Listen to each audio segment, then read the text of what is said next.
It's 13 minutes past 1. Yet another Tuesday afternoon, and you are hearing the unmistakable epic by the original Spiky. That tells you you're tuned in to Joy 99.7 FM and you're listening to the Executive Lounge with me, Inshira Ado. You don't always get to interview people you've known for many years. But if there's a brain to be plundered on my subject matter today, there is absolutely not one that I think fits the purpose more than this young man. Well, not as young as he used to be, but he is a filmmaker of Ghanaian and British bicultural background. He's worked as a producer, director since completing film school in 1996, mainly in Africa and in the UK. He's established and run successful media house, working with several international advertising and communications agencies, multinational corporations and NGOs, both here at home and around the world. This company is currently a DSTV content provider and Google Africa partner. His experience includes creative, technical, administrative, and managerial roles. The man holds several creative arts diplomas, a bachelor's and a master's degree in film and television. He loves to acquire knowledge, and more importantly, he loves to share it. My guest on the Executive Lounge today is Abraham Austin Kwesiedu Ohinijan. To the rest of the world, Abraham Ohinijan. That's right.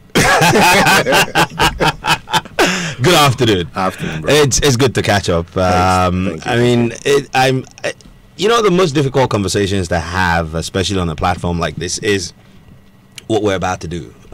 Because quite a lot of the time we've talked about some of these things in passing, and just hanging out and dreaming about what this world should be like, and especially this part of the world should be like. And so we've had these conversations before, and this time I'm having to be very professional interviewing my own brother. So permit me when I don't smile. No problem. Good. All right. But how have you been? Very well. Yeah? Very well. Good. You're aging nicely. Thank you. Yeah. Yeah. We're blessed, huh? I think so. One can only be grateful. Absolutely. For good health. So if you're just tuned in, this is the Executive Lounge. My guest is filmmaker Abraham Ohinijan, and today we're going to be talking about the future of content in the digital age. You hear a lot of times in business that cash is king. Here now, content is the new cash and is the new king. And so what would you classify as content? And how important is that going to play as we embrace fully the digital age? We will get into that conversation in a moment, but before then, I am going to treat Abraham to one of his own favorites, as I tend to do for everyone who appears on the show. It's a song by Beres Hammond, and it's called Tempted to Touch.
we're going to jump straight into this conversation. We won't talk about why I played this, so that would take away valuable time. But what is content, and why is it important? Content. Well, what we're doing right now is content. Right. When people turn on their television, all the material that they see, everything from the commercials to the soap operas, the films, that's all content. When you go onto YouTube, all the material you see, that's content. When you open a website, that's content. If you open a newspaper, all the articles you read, all of that stuff is content. You open a book, that's content. Right. You know, an audiobook is content. A podcast is content. Content is any form of, if you like, creative output in myriad ways that is consumed. So it could be audio, could be video, could be written. It could be on the stage. It's all content. Wow. So in our current context, when we it's creative output, if you like, and in our current context, we tend to look at the word content as material or creative output that we put online. But in a broader sense, content is creative output. Perfect. So in the 21st century, as we approach this fourth industrial revolution of the digital age, how important is content to me, the consumer, and then we'll talk about the guy who wants to produce it? How important it is, always been important. Content has always, from the advent of, if you like, the industrial age, content has always been important. From novelists, writers, to filmmakers, you know, content has always been important. What is changing is how content is managed, how content is used to generate revenue. These systems are changing. This is what is altering. This is, you know, there's nothing new in content creation. Right. What is new is the game-changing technologies which are in place now, which are changing the ways in which we accepted content. You know, in the past, we would go to a play, or we would go to a bar and listen to a band. And that was the way we consumed content. And then we started buying records and go to the cinema, you know, and watch. And that was another way to consume content. And we bought VHS cassettes and Umatic and all sorts of things, and you know, and that was another way. Then DVDs, and eventually we moved on to the digital age. DVDs were digital, but we had to buy them, you know, CDs and things like. But with the advent of connectivity, internet, global connectivity, the game changed.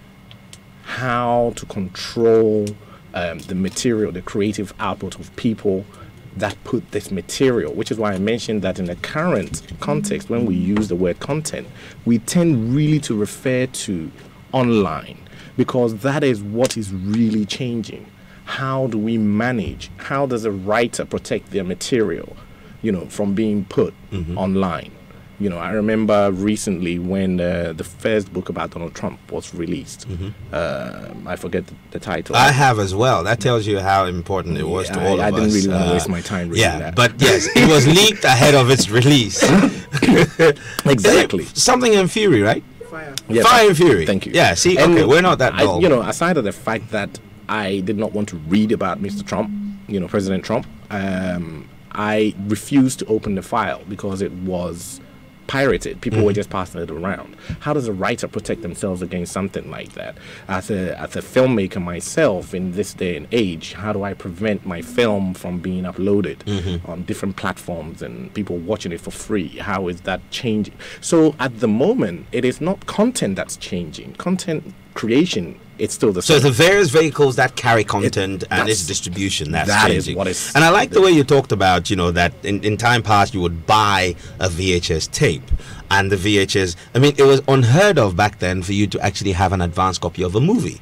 You know, Unless you knew somebody in the film industry who had a copy that they were reviewing, exactly. and then you get to make. But a now, copy, you know. stuff get leaked around. But we'll come to the regulatory space and what your thoughts are on how we could make the most of that. And if you just tuned in, this is the Executive Lounge. My guest is filmmaker Abraham Ohinejan, and we're talking about content in the 21st century, or rather in the digital age, and its importance.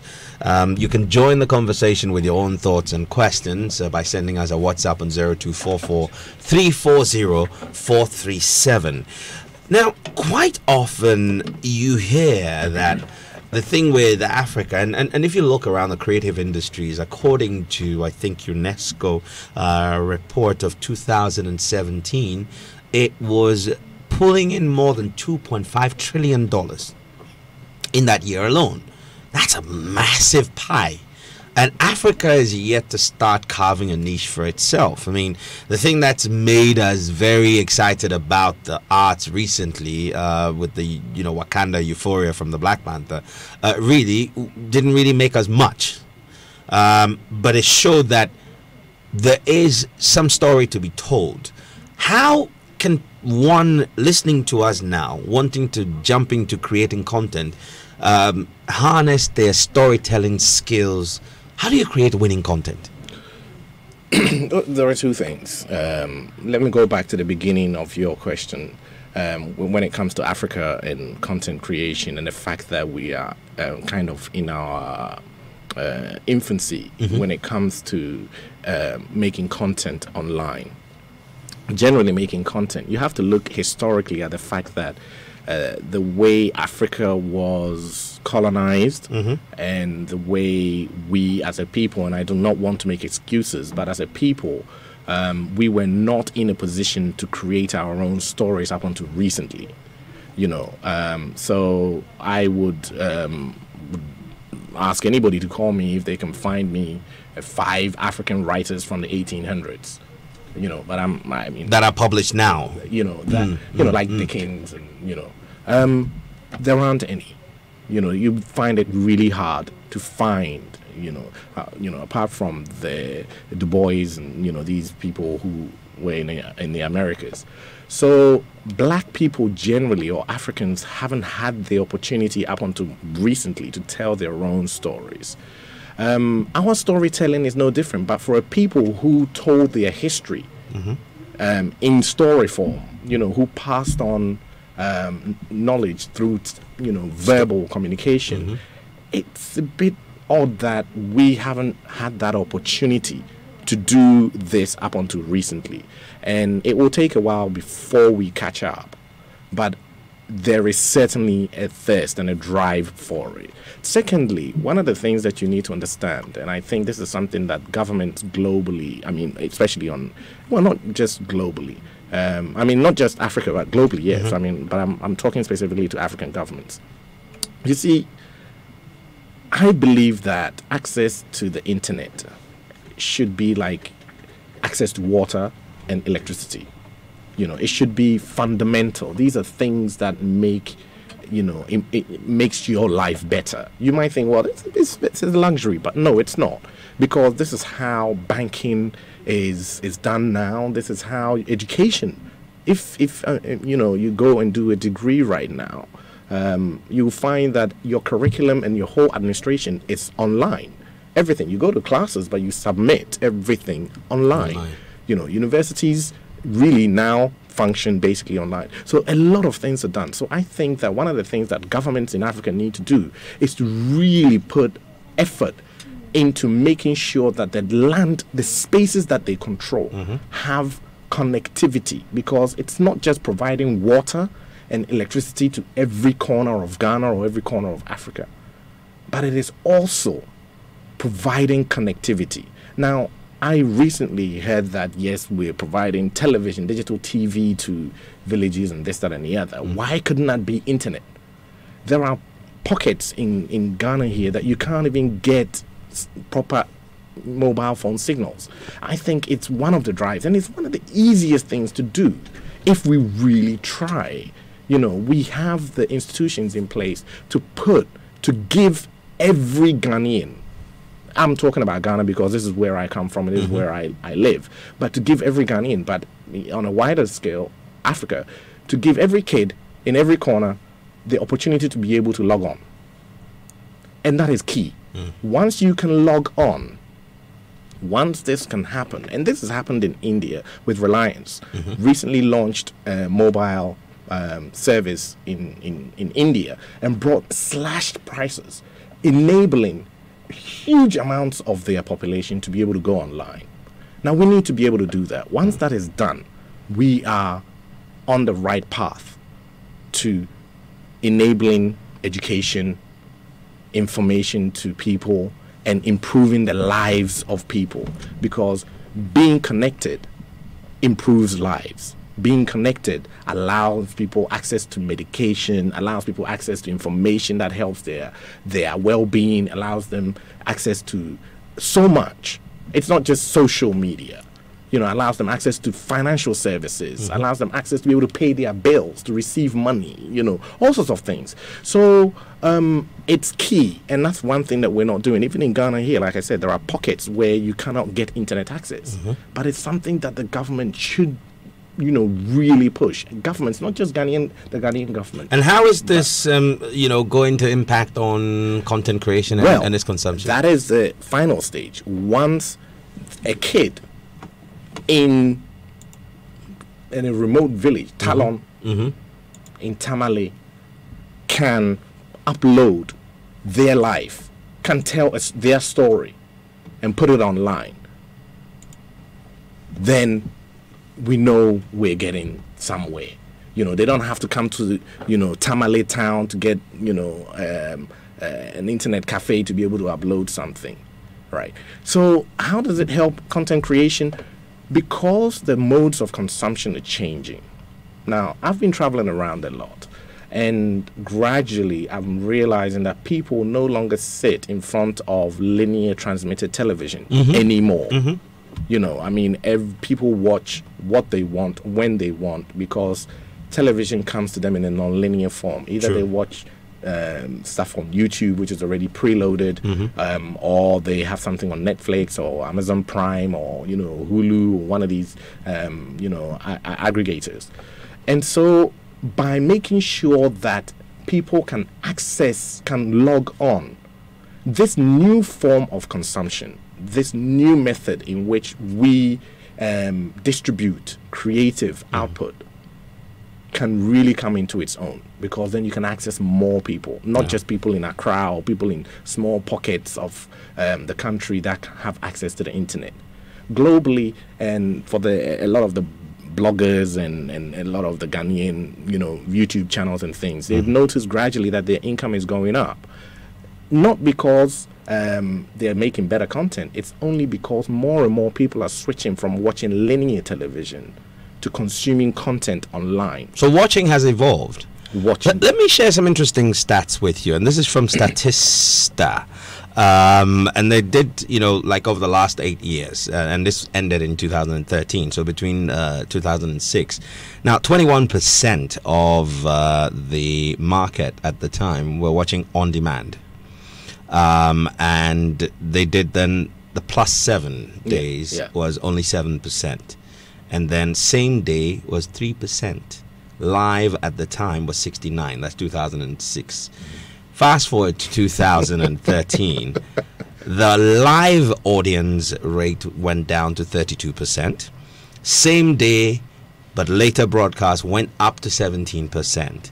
And the +7 days grew massively from 7% to 23%. And on demand was at 28%. Now, if you combine those who aren't watching live, 68% of viewership there you go. Would rather watch it after the fact. Exactly. So we need to look at this. You see, I've always had this problem that I think in Africa, or in this part of the world, we do not see the value of art. And when you say art, people think, drawing and painting and music and things. Over here in Ghana, when a child says, I want to be a musician, people go, oh, please, It's only up until recently that people even started, if they respect at all, musicians, because it was Kobolos supposedly that did music. But that is not the case. Art precedes everything that we do.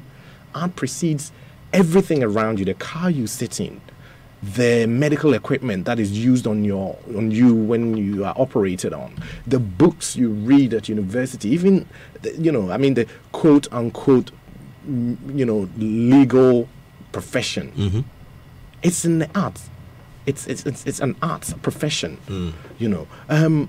But we don't respect the arts, so we don't put in the systems, the structures, we don't put in the investment that we need, the kind of research that is needed to harness the true potential of the arts. I hope you get what I'm coming from. I totally get you on that. If we did that, because we put in so much energy into the oil industry, let's invest into it. Let's invest into real estate. Let's invest into this. Let's invest into that. But if we put the same effort into the creative industry, if we stop looking at the creative industry as something that vagabonds did, we can truly harness the full potential of the arts, from design, innovation. I mean, look, from everything from the apps that you use on your phone, the design of the phone, any and everything around that vehicle that you're sitting in right now, the seat you're in, the leather seats, this is all creative stuff. The dashboards, the microphones we're using right now, people have to sit and design these things. These are people that will normally look at it and think, oh, so he's just messing around. No. Even when somebody engineers something, it needs to be brought into before the everyday person can access it. An artist has to be part of it to design the interface for you to be able to use that mathematics behind it. Yeah. So, but unfortunately, as a people, and I'm not just talking about Ghana, as Africans, we do not value any of it, and thus we don't put in the investment, the research that will allow us to really realize the potential. Right. And this happens with content. Like I mentioned, if the government was serious about it, we can look at how this changing environment where we know that, yes, you can't always go to the cinema to watch a film, but people are consuming films. I mean, Netflix grew from literally nothing when they were trying to sell to Blockbuster Video, and Blockbuster laughed and said, no, we're not interested. And they put Blockbuster out of business. That's right. If there is no reason why we cannot have a Netflix-style business in Ghana, the only stumbling blocks are the fact that connectivity is an issue, and we've left it to private sector, and private sector is only interested in where they can generate money. But the fact of the matter, has it been left, in your opinion, largely because government probably lacks the appreciation of the effect of? I think of a sector that works. Things are not connecting. The creative industry is looked at totally separate, as a separate thing. Nobody connects that with the technical aspect of connectivity. That's something that's Silicon Valley, But Silicon Valley, when it relies on creativity, when you log onto your Facebook, somebody's designed that. Somebody's actually, sat back and made it usable for you. We need to be able to connect these things. One lives off the other. And in order for content creation to come into its full potential in this part of the world, we need to connect people so that they can access. We need to make it affordable for people to be able to access content, because this is where the world is going. Should we have a situation where the content creation drives the agenda? So, for example, there's this concept I came across called presumption, where the line between the producers of content and the consumers of content is blurring daily. You're a content producer putting something on Facebook, but at the same time you're consuming content that someone else is generating, either by way of a response to a post that you've made or something like that. So we're both producing and consuming pretty much at the same time. If we harnessed the production of content, could that tip the balance to say, look, government now starts looking at allowing this content to flow freely and getting in the space of connectivity? I don't think we have. I mean, Ghana has one of the. I mean, Ghana is very free when it comes to the flow of content. People do and say what they like online. Sometimes, even I. A little too much. I'm like, hold on a second. I mean, come on. These are heads of states. These are, leaders. You need to be careful what you're saying about these people. I'm an advocate. I believe that we need to look legally at having some kind of a courtroom that deals with, this new menace of, online bloggers and things that tend to do stuff that affect people's profiles and all sorts of things, so that these things can be dealt with really, really quickly in the courts, because the way that industry is changing and is going online, and it feels like it cannot be managed and handled, and people can do and say anything they want. We don't want a situation where government just puts its foot down and say, okay, we're switching off Facebook, and start restricting people. And so I don't really think the problem is government getting restricting or saying, this can happen or this can happen. What they need to look at is put it in the same box as getting electricity to every single village, right, in the country. While we're doing that, connectivity should be part of that. The fact that every single corner, every single village. I mean, the government's talking about one district, one factory. How do I have a factory in a place when I can't be online? I can't even dream. I can't see what's happening around me. I mean, it's a very interesting question you ask. And I think just this morning, I read somewhere, Google has set up a fund. They're throwing about 20 million or so dollars into this fund to specifically support people who want to create educational content. Right. So you talk about penetration of the connectivity. If we married that with content creation, could that be a bridge to enhancing our education? Naturally, what will happen is when you have higher connectivity in a country, people will naturally start, in terms of maturing the content creation area. It'll start with, people just uploading stuff off their phones and stuff, and it'll mature and it'll become, better and better videos. If you look at some of these YouTube channels that have gone Crash Course and, NiceEye and all these, Vox and BuzzFeed, these are mature media houses that are producing amazing content online. I don't know if you've seen Crash Course. You could literally take your child through school just watching the stuff that they do. You don't need to send them to, and there are, there are master classes and things which are available. I think naturally, once connectivity is there and people are on and it's affordable, it is possible that people will, the content creation will grow naturally and mature naturally in terms of production value and the quality, will naturally, it'll be a natural thing. Right. If you do something often enough, you just get better and better at it. Plus, at the end of the day, you have the rest of the world to also look at the quality, what they're doing, and then you try to match that or do better. So I don't think it's the same. They're two separate things, but they work together. But connectivity is really, really key. See, in a connected world, and it's 44 minutes past 1. This is the Executive Lounge. You may want to join us by sending your own thoughts via 0244 340437. That's the WhatsApp line. And we can take a few phone calls if you have a contribution. We're talking about content, the power of content, the future of content in the digital age.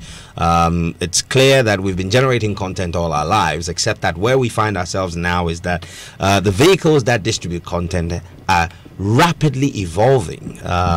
You literally had to go and rent a videotape or buy it to watch a movie.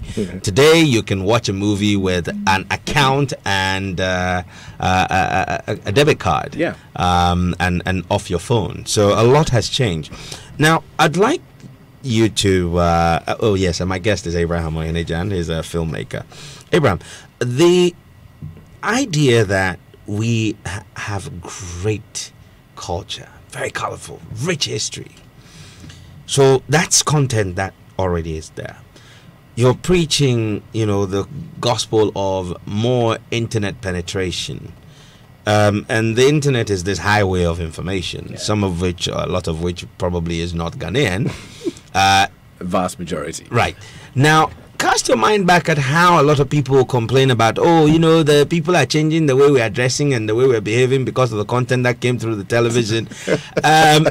Is there a Ghanaian identity that should and can be projected in this massive space of content?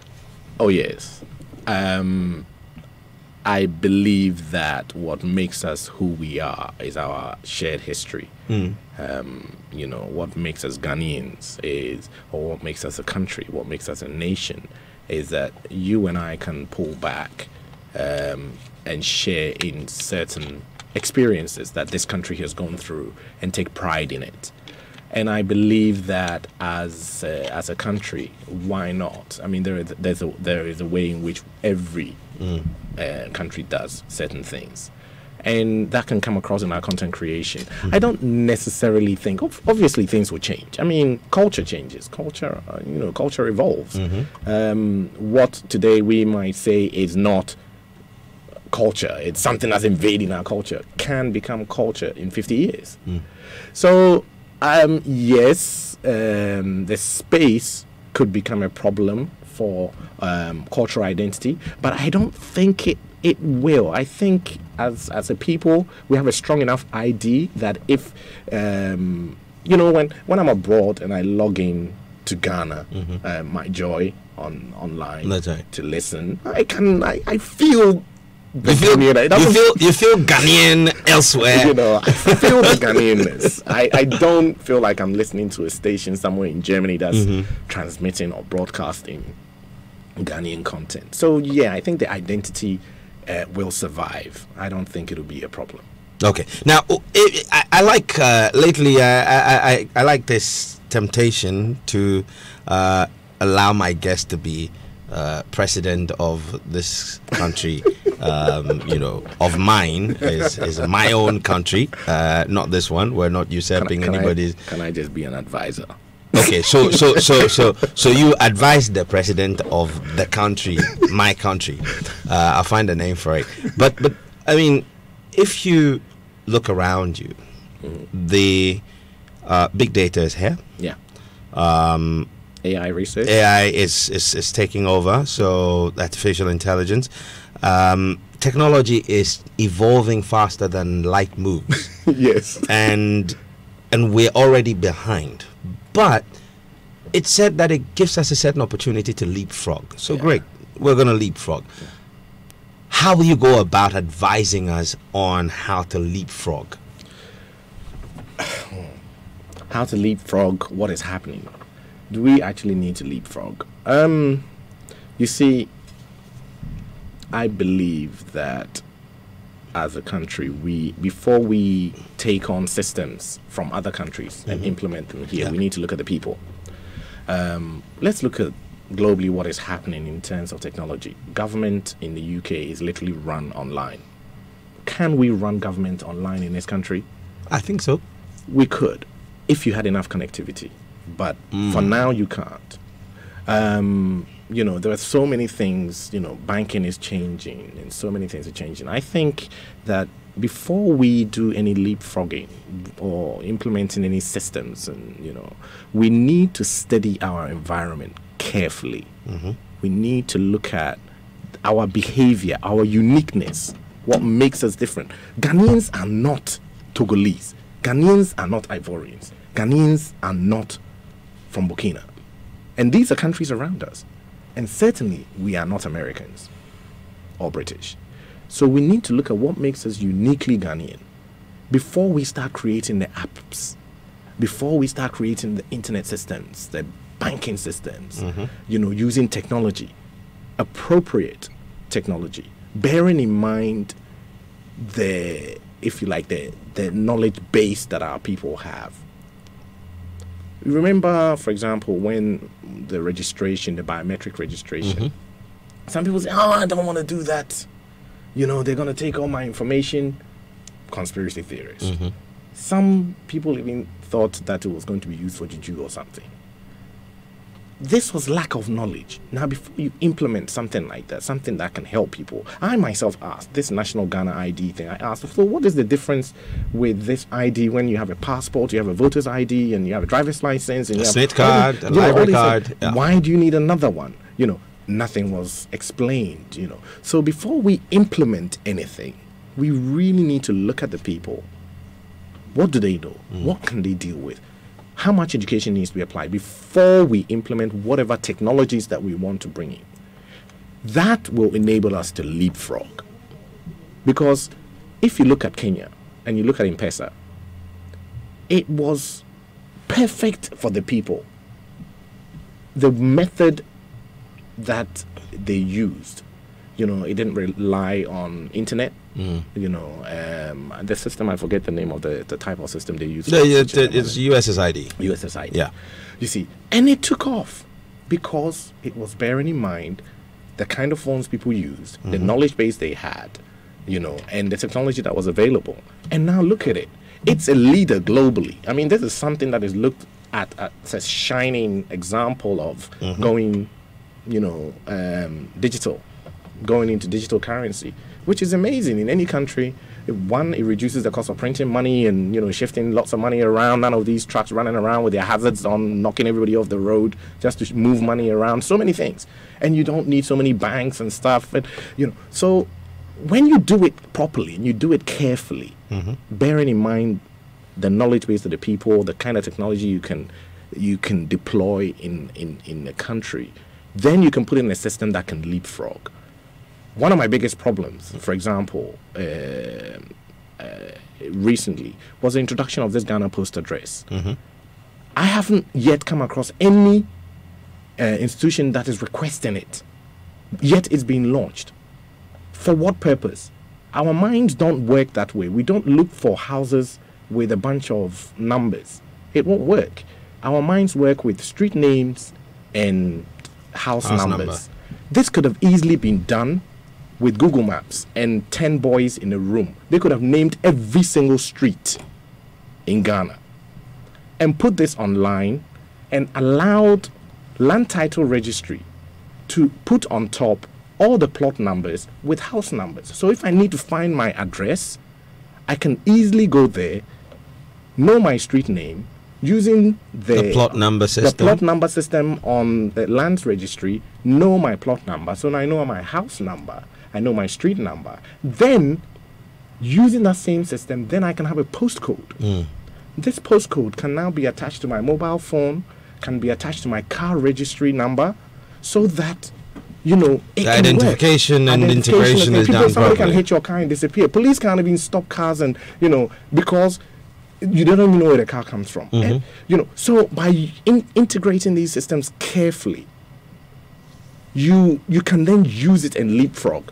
You know, I said to a friend, you know, it's possible that all this misbehavior on our roads can generate a huge amount of money for I believe so. How do you do it? This Ghana Post can be attached to every number plate. Absolutely. Verified and attached to your mobile phone. Now, if you cross a red light or you do something that you're fined, you can be fined digitally. Yeah. And the money taking. Automatically. And if they need to find you, they know where to find you. They know exactly where the car comes from. Absolutely. And who's attached to the car. It's a shame we're running to the end of this. The question you asked was leapfrogging. Yeah. These are ways to leapfrog. You know, these are ways of, and it can improve our environment. It can change our behavior on the roads. It can do so much, and that will definitely leapfrog us. So the bottom line is we need to steady our environment, steady the people, and see the systems that we can put in place in order to make things work. So don't buy solutions off a shelf. Create your own. Final question is this: that see, there's this notion that brands, you know, and it's quite interesting. 9 out of 10 brands today have a social media presence. They're online. They have a digital footprint. And so there's a notion that brands of the new age are going to have to start behaving like media houses. Yeah. Do you subscribe to that? And Yes. why is that important? It's important. A brand is like your friend, and you will subscribe to your friends. You have friends on your Facebook, right? Like you. I've been trying to block you for a while, but yeah. Yeah, I have ways. Yeah. But my advice to brands is to see themselves as a person. Would somebody want to be my friend? Would they accept my friend request? Would they allow me to? Would they follow me? And would they allow me to follow them? And it's important because yes, companies do not necessarily have to become producers as such, but they need the way they see themselves must change. Companies or corporations are really, if you like, they are supposed to be an entity that is like an individual. And so companies now must look at their brand almost as the way you look at yourself online. You know, they don't look at themselves as, oh, I'm Snickers bar or Coca-Cola, but a person called Coca-Cola That has friends and must behave a certain way, reach out to people. Reach out to people and communicate with people. This is how brands need to work. So banks and things like that, rather than communicating in a traditional way where they'll do it, an advert, put it on TV, and everybody looks. It doesn't quite work like that on online. Online, it's a one-to-one thing. Do I like you? If I do, I click. If I don't, I move on. Exactly. And so that's how companies need to look at themselves now. Yeah. So we're going to end on a final question, and I want you to answer in 30 seconds. What do you think the future of dynamic content is going to be like, especially with Instagram Live, Facebook Live, all these things? Will we see more people doing live stuff online than on demand? Yeah, I mean, the live stuff, I think that it's a bit of a fad at the moment. The live stuff, I think, is a bit of a fad at the moment. It's there, people are doing it, television is going to shift, towards that side. So the live thing is it's going to be more like TV channels which have apps which people are just going to click on and watch those channels, and that'll be quote unquote kind of like live because it's coming. That's linear transmission on your phone whenever you want to watch it. But in terms of individuals broadcasting from their rooms and things like that, I'm not so sure. Maybe in a situation like when the gentleman was shot in America, it could be useful, or something is happening, it can be useful. Okay. But when somebody's just doing it from their bedrooms every day and they're not really saying anything important, no, it's not going to be useful. Okay. What will happen is that over time, more and more people are going to shift towards consuming content onto their tablet, on their tablets, on their phones. I'll just end with it. Some people say, well, what about the data and things? You spend so much time on your mobile phone, far more than you spend watching television. True. Now, you're already losing that time to transmitted TV. The next thing that's going to happen is, on your phone, there's a screen share where you can share your screen with your TV. So when you get home, you are not even watching transmitted TV. You're still consuming the Facebook that you had, but now you put it on your TV, you're sharing your screen, and you're playing your music and stuff. So the same data that you're using is what you're using to, on your TV screen. Maybe you walk home, you're a gentleman, you're 24, 25 years old, you've got yourself a little smart TV, you put your feet up, you're going through your Facebook. You don't want to switch off and watch the TV. Something you just share your screen and continue doing what you're doing. Wow. So it's not about data, but if data is cheaper, he can watch films and he can do all sorts of things. But yeah. Well, I'd like to say a big thank you to you, Abraham Ohene-Jan, for joining me on the Executive Lounge. Okay, so not enough time to do this, but 5 things from this conversation. First of all, knowledge, know the people, understand them, and also create stuff to fit the situation, and then be creative, flexible, and adapt and think future. Expand connectivity. And yes, expand connectivity. So I was going to choose between Beres Hammond and SL2 on a raga tip, but I think I'm going to end with this one, which is Reggae Calling, another one of your favorites. Thank you. Thanks for gracing the show. Thanks for having me. All right. Until the next time, We're back again with the Executive Lounge. Go forward, make rain. Shalom.